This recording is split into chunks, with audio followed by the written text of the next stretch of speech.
IKN Nusantara akan menjadi kota yang inklusif, kota yang terbuka, kota untuk semua. Kota yang akan sangat ramah bagi semua lapisan masyarakat untuk hidup berdampingan. Yang menjadi perhatian kami adalah amanah yang disampaikan undang-undang, bahwa kota ini harus menjadi kota yang sustainable di dunia, yang menjadi kota pusat pertumbuhan, kemudian kota yang mencerminkan keberagaman Indonesia. Nah, sejak awal kami ingin menjaga itu.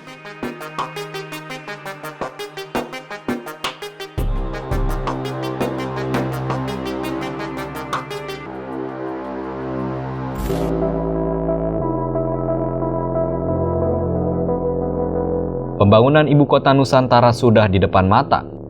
Payung hukum beserta turunannya satu persatu rampung.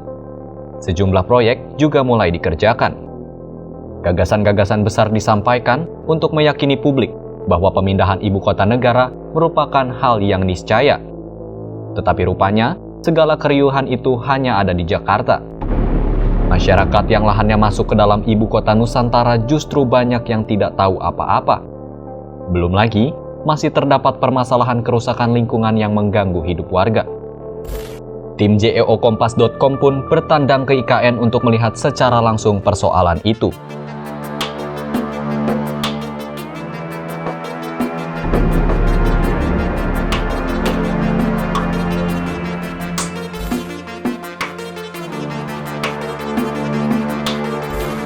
Oke, selamat siang sahabat kompas.com, saya Fabian. Dan saya Ardi. Oke, saat ini kita sedang berada di pintu masuk Kabupaten Penajam Pasir Utara. Nah, di mana wilayah ini adalah menjadi bagian dari ibu kota Nusantara. Betul, gitu, Mas ibu Ardi. kota negara yang baru ya, Mas Fabian. Banyak warga yang di sini justru belum mendapatkan sosialisasi. Makanya respon mereka beragam. Begitu. Nah, itulah yang mau kita cari besok. Oh, ada masyarakat yang kaget karena wilayah mereka itu masuk ke dalam wilayahnya IKN ya, Mas Fabian. Oke, itu apalagi mereka dipatok tapi mereka belum ada sosialisasi. Yang jelas kan kalau ada program harusnya dikasih tahu dulu. Betul. Supaya mereka mendapatkan kejelasan soal hak, ya, hak terutama hak properti mereka. Betul. Gitu. Nah, makanya sahabat kompas.com saksikan perjalanan kami untuk bertemu dengan para warga. Ya. Oke, sampai ketemu di IKN. Tujuan pertama kami adalah Kelurahan Mentawir yang terletak di Kecamatan Sepaku, Kabupaten Penajam Pasir Utara. Kelurahan ini merupakan zona 2 Ibu Kota Nusantara yang terletak dekat Teluk Balikpapan. Dari gerbang masuk kabupaten tempat kami berbincang tadi, waktu tempuhnya sekitar 3 jam.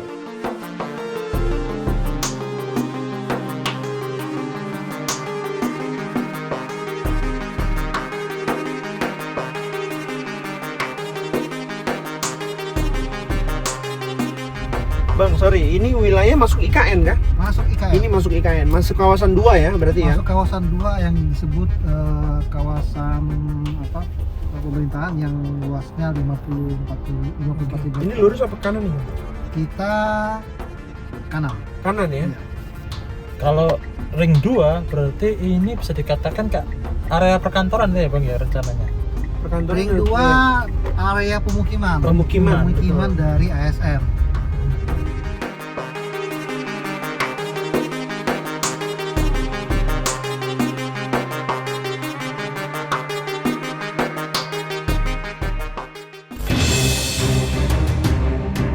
Kami mendengar kabar, terdapat lubang bekas tambang di dekat kelurahan itu yang mencemari sumber air bersih warga setempat.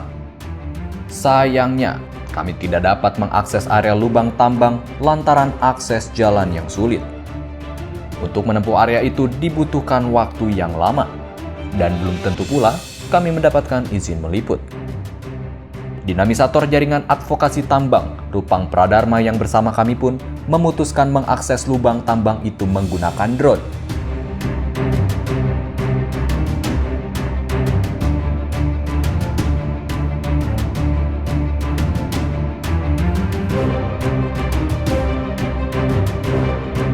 Usai memantau lubang bekas tambang dari udara, kami pun menemui beberapa warga untuk menanyakan langsung, apakah benar lubang bekas tambang itu mencemari air mereka.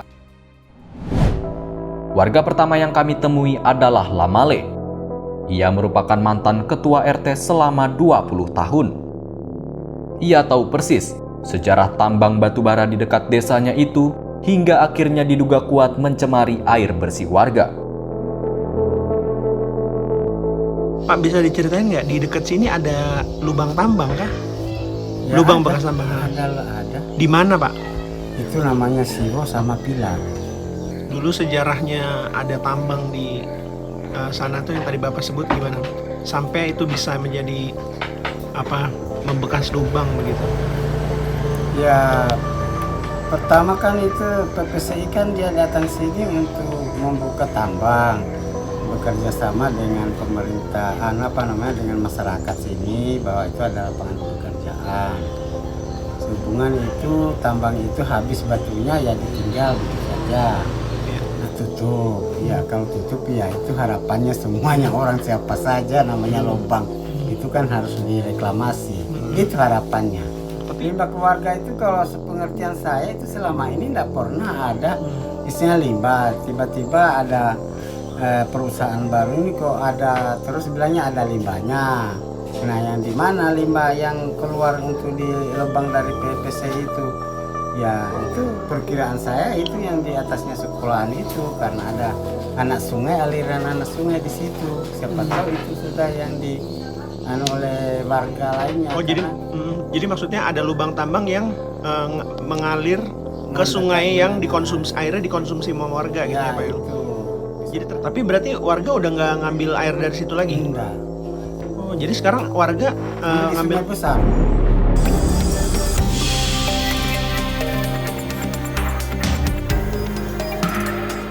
Nggak bisa untuk Malayo.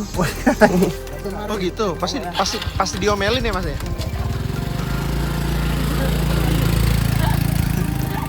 Jadi untuk menuju ke lubang tambang itu sulit ya Mas Ardi? Sangat tidak bisa. Penuh perjuangan. Setelah berbincang dengan Lamale, kami menemui Sahnan, Kepala Adat Pasar, Kelurahan Mentawir. Ia juga mengungkapkan kondisi yang sama terkait air bersih di kampungnya. Pertama-tama air kami terdampak karena mana dari tambang tersebut air sungai Ijo sama Sening itu mengarah ke induk sungai kami sehingga air yang kami konsumsi itu tercemar dari tambang tersebut. Pencemarannya mulai dari tahun 2000 yang jelas tahun 2017 sehingga akses jalan kami yang dibangun oleh PT Werkhoser tahun 60 itu terputus. Nah, itu menjadi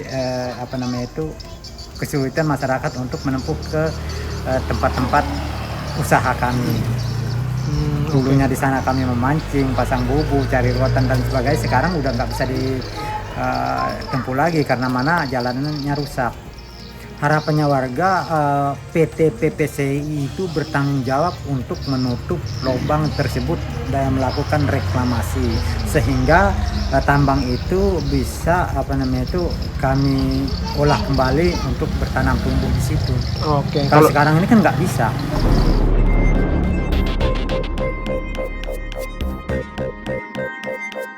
Dari Kelurahan Mentawir, keesokan harinya, kami merangsek ke wilayah yang telah ditetapkan sebagai kawasan inti pusat pemerintahan Ibu Kota Nusantara.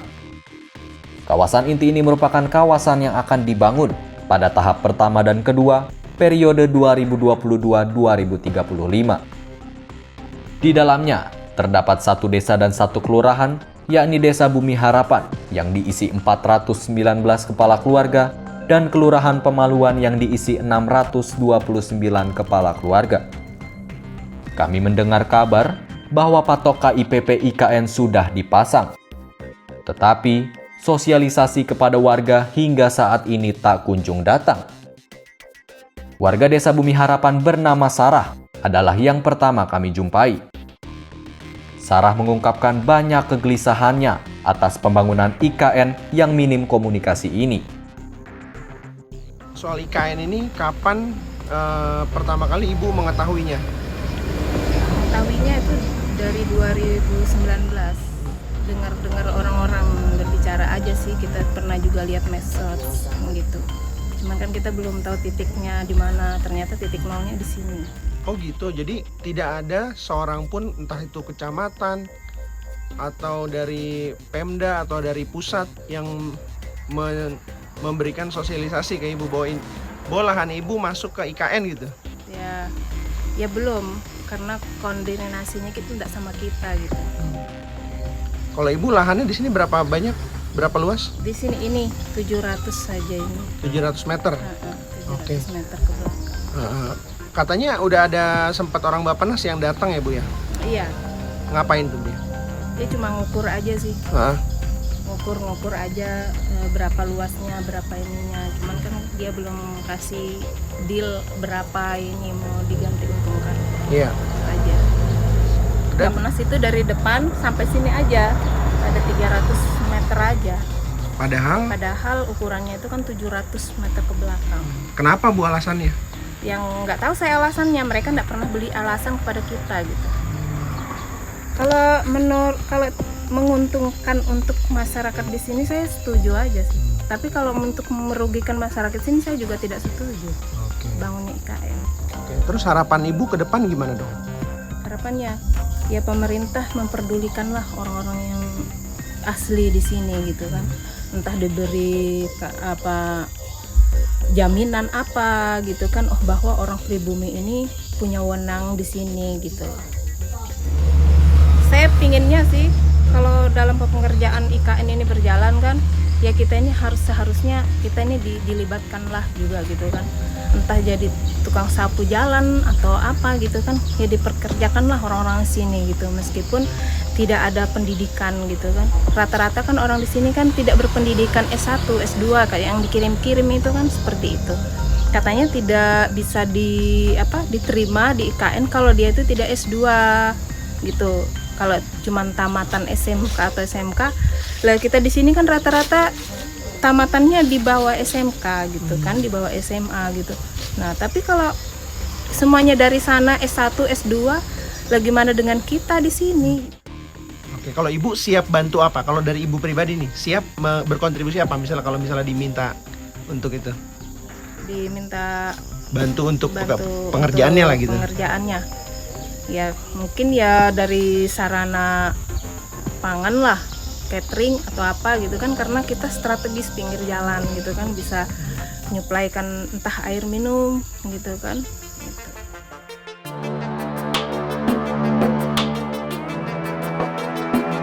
Tak ubahnya dengan Sarah, warga Kelurahan Pemaluan bernama Sauriun yang lahannya masuk ke dalam KIPP IKN juga mengaku tak diberitahu sama sekali oleh perangkat pemerintah. Ironisnya, ia justru mengetahuinya dari tetangga. Kapan pertama kali dikasih tahu sama lurah atau camat soal bahwa atau RT bahwa lahan ibu ini masuk ke wilayah KIPP? Nggak dikasih tahu sih, nggak ada yang ngasih tahu. Nggak ada yang tahu? Nggak ada yang ngasih tahu. Dari tetangga ini. Oke. Depan rumah ini. Dia tahu enggak kalau di sini rumahnya Bude mau kena IKN? Nggak tahu, aku bilang itu. Nggak ada yang ngasih tahu. RT nggak tahu, nggak kasih tahu ibu? Enggak juga. Lurah apalagi? Enggak. Ini dari tetangga tadi itu baru aku tanya ke RT. Pas habis dari rapat dari Spaku itu kan, itu bilang aku tanya ke rumahnya gimana kabarnya, bilang rumahku mau kena IKN. Aku juga malu karena aku mau tahu gitu loh. Dan mau tahu sekali, kaget kan? Iya. Berarti juga belum ada pembicaraan soal dan berapa nilainya, berapa nilai ganti rugi, berapa luas lah, tapi udah diukur Bu? Udah diukur. Pas pengukuran Ibu ada? Ada. Ya dulu kan janjinya sebelum mau pindah IKN, mau pindah Kalimantan, kampung sini kan nggak ganggu. Ganggu warga yang ada di sekitar sini gitu aja. Dia tenang kan? Tapi ternyata? Iya, ternyata ya kaget aja. Kalau sama mau bertahan, ya kan?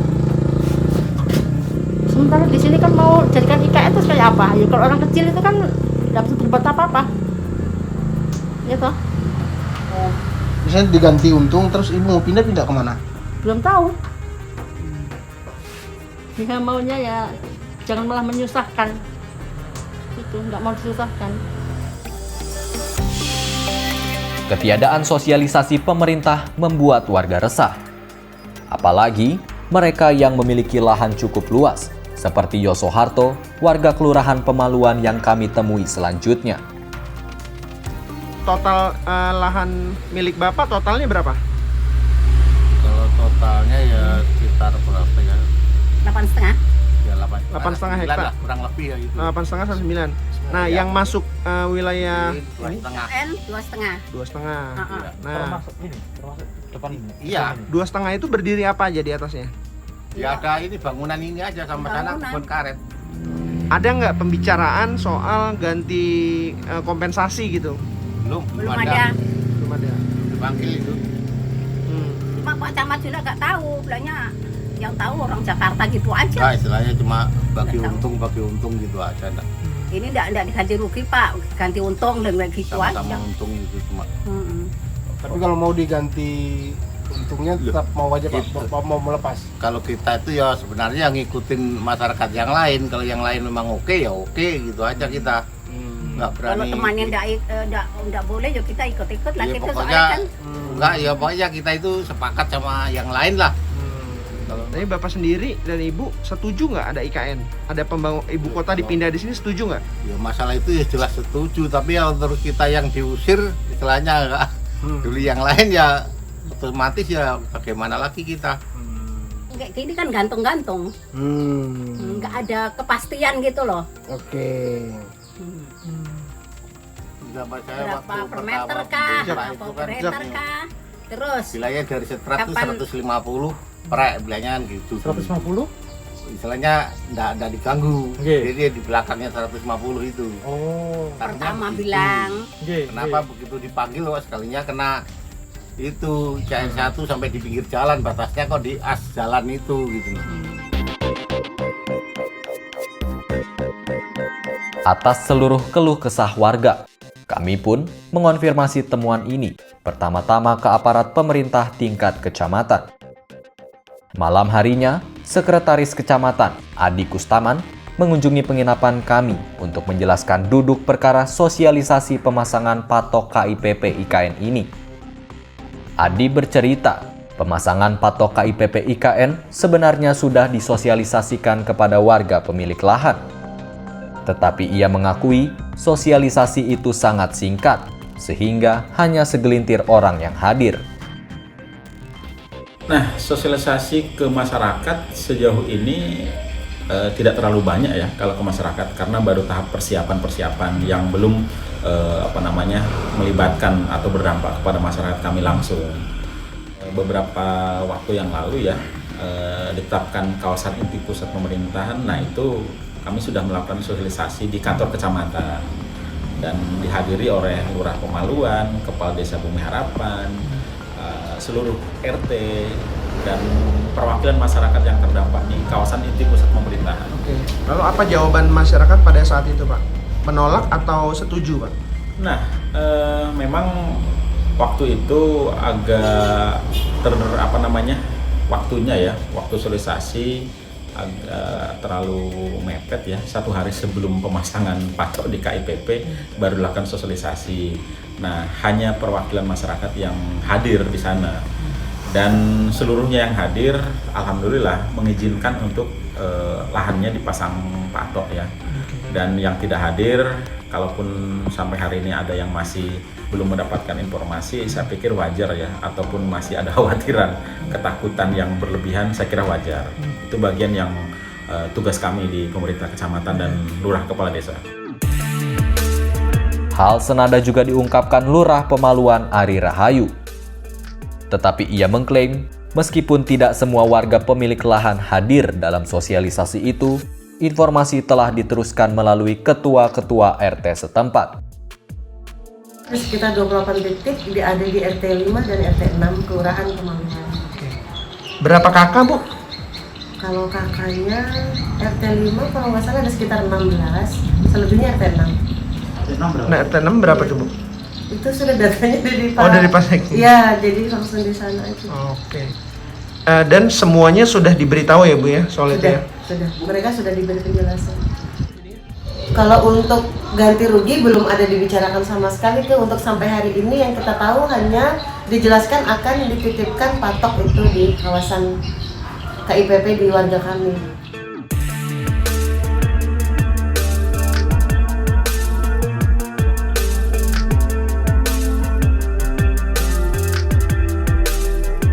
Untuk mengurai persoalan ini, kami menemui anggota tim ahli tim transisi IKN sekaligus Rektor Universitas Mula Warman, Profesor Dr. Mas Jaya. Ia mengakui sosialisasi kepada warga terdampak memang masih minim. Hal itu disebabkan belum rampungnya struktur otorita IKN, sehingga komunikasi dengan masyarakat diserahkan ke kementerian terkait. Oleh sebab itu, ia meminta masyarakat bersabar hingga nanti saat struktur otorita IKN rampung akan menjalin komunikasi yang lebih intens. Tak hanya itu, Mas Jaya berjanji otorita akan membuka ruang bagi masyarakat untuk berkontribusi dalam pembangunan IKN. Ada kepala otorita dan wakil otorita itu selalu menyampaikan bahwa kita harus peduli, kita harus melibatkan masyarakat. Nah, kalau itu nanti lahannya terkena atau apa, tentu akan dibicarakan secara khusus. Oke. Jadi kalau istilahnya di otorita itu adalah ya akan terjadi sesuatu yang disebut dengan aspek keadilan. Tidak pada tataran ganti rugi, ganti untung, ganti adil. Oke. Ganti adil. Keadilan yang dimaksud pembangunan tetap jalan, yang terkena dampak juga tetap merasa bahwa sesuai dengan yang diinginkan. Jadi sebenarnya masyarakat tuh sebenarnya tidak perlu khawatir ya akan dirugikan gitu secara materi tidak ataupun ada tidak ada satu niat pun pemerintah merugikan masyarakat. Ini perlu diingat. Tidak ada satu pemerintah pun secara fungsi ya dan tujuannya tidak ada satupun yang mau merugikan masyarakat. Nah, sehingga pendekatan-pendekatannya juga memang harus dilakukan secara maksimal. Contoh pesannya begini. Kalau 100.000 pekerja setiap hari kan itu makan satu hari 3 kali. Nah, taruhlah sekali makan 50.000.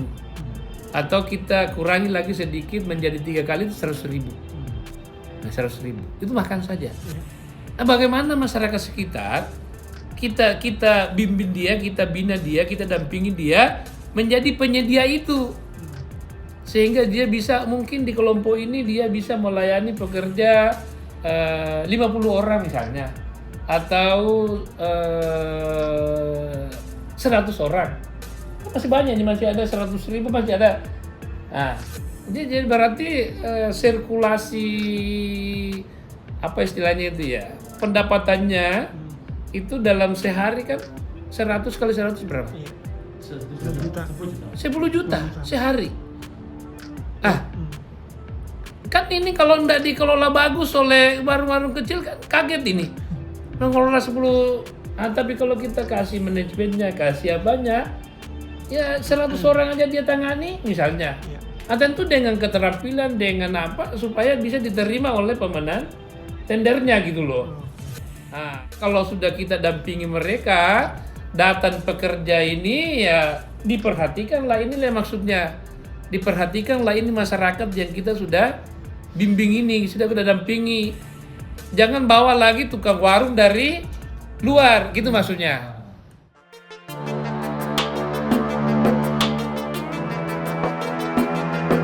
Temuan buruknya komunikasi pemerintah ini kami sampaikan juga kepada Presiden Joko Widodo di Jakarta. Ditemui seusai meresmikan Masjid At-Taufik di Bilangan Lenteng Agung, Jakarta Selatan, Kepala Negara memerintahkan kementerian lembaga terkait untuk menggencarkan komunikasi dengan warga IKN. terutama soal hak properti mereka. Presiden sekaligus menekankan, pembangunan ibu kota Nusantara tidak akan merugikan masyarakat setempat. Belum disosialisasi. Mohon izin Pak, Bapak memberikan arahan Pak. Iya, nanti segera saya perintah untuk sudah, tapi memang belum masif. Belum masif, betul. Sudah tapi belum masif. Arahannya ke Menteri terkait apa? Ya, masalah mungkin ada yang kegeser. Saya nggak tahu nanti apakah lewat ditukar lahan atau lewat ganti untung. Saya kira arahnya yang penting adil ya Pak ya. Enggak akan dirugikan lah. Oke, siap. Makasih banyak Pak Presiden. Sehat. Jaminan itu. Siap Pak.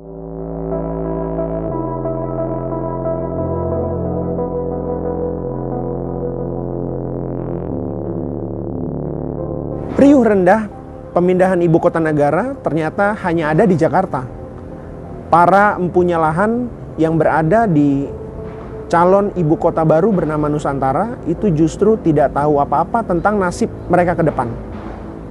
Buruknya komunikasi pemerintah membuat masyarakat dihantui kekhawatiran dan ketakutan bahwa pembangunan IKN justru akan memiskinkan dan memarginalkan, bukan menyejahterakan sebagaimana yang dijanjikan.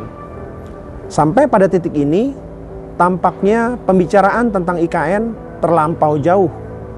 Bicaranya sudah yang besar-besar, tetapi persoalan utama dan sederhana, yaitu komunikasi, justru luput dikerjakan.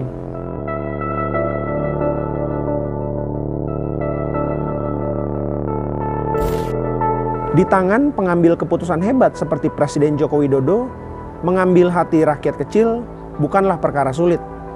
Apalagi anak buah sudah diganti yang lincah. Semoga persoalan ini segera rampung.